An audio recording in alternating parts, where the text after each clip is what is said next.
เนาะไอ้น้องในการปั้นเขาของร้านเขาเองเนาะร้านพวกเขาไปเองเนาะในการทีมงานทั้งค่ายทหารมากองทัพประชาชนลาวเนาะมาปั้นให้เนาะเพิ่นมาเป็นกองทัพเลยเนาะราคาแบบจะกองหน้าเนี่ยว่าได้เห็นยังเลยจะกองหน้าไม่ได้นั่งนับกระสอบอย่างเดียวนั่งเบิ่งเลยเนาะใครสนใจติดต่อกับติดต่อมาได้เด้อเดี๋ยวจะขึ้นเบอร์ให้เพิ่นมาเป็นกองทัพเลยแต่กองหน้านี่นั่งเฉยๆแถมมัดให้พร้อมคนกระโดดให้พร้อมเป็นบริการดีเนาะ100 ต่อ 100ตัวหาสอบเนาะเพิ่นเอาเนาะเพิ่นเก็บเงินค่าบริการเนาะเดี๋ยวไปเบิ่งรถเพิ่นไกลๆกันเลย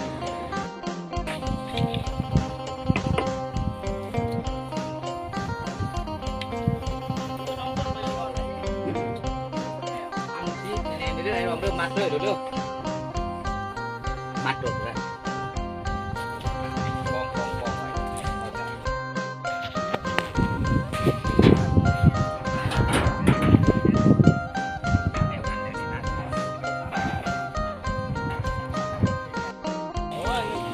แต่บ้านเจ้ามันแพงจ้าจังหวะแม่นว่าก็บ่อยตกสูง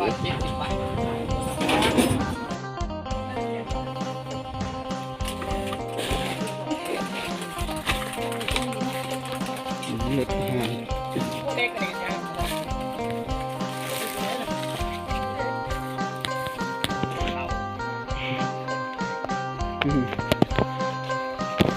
เฮ็ดเองจนเบิดเลยเนาะ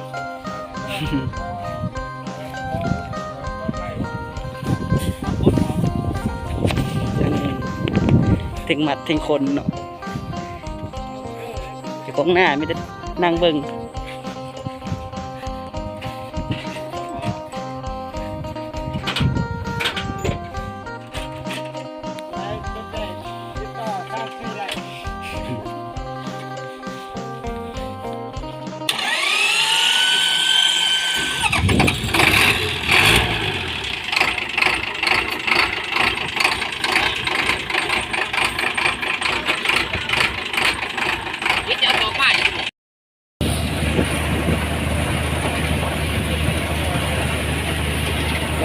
ทีมงานทหารทำเองเฮ็ดเอง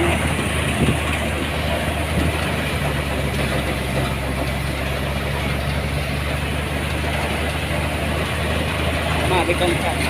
ไม่ได้นั่งเบิ่งพักเลย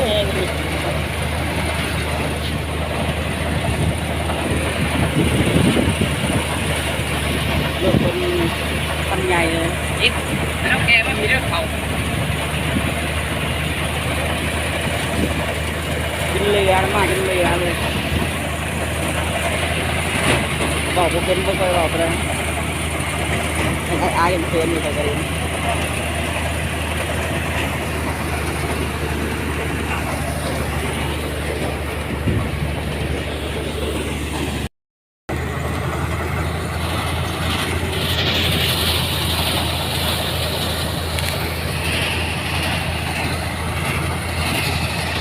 มัดไอ้คอเลย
นาะมัดให้พร้อมเลย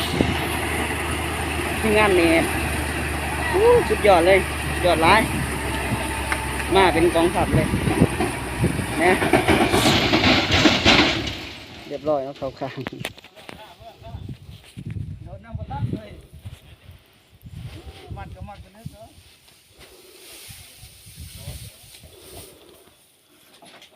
อันนั้น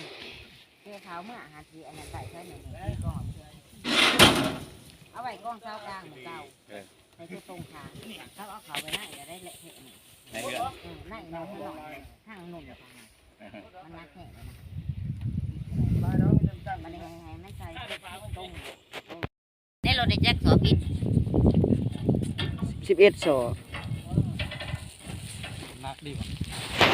เขาเห็นเนาะเขาบ่อยไม่ได้ตัวเดียว เรียบร้อยเนาะ นั่งก็ดีดีป่ะ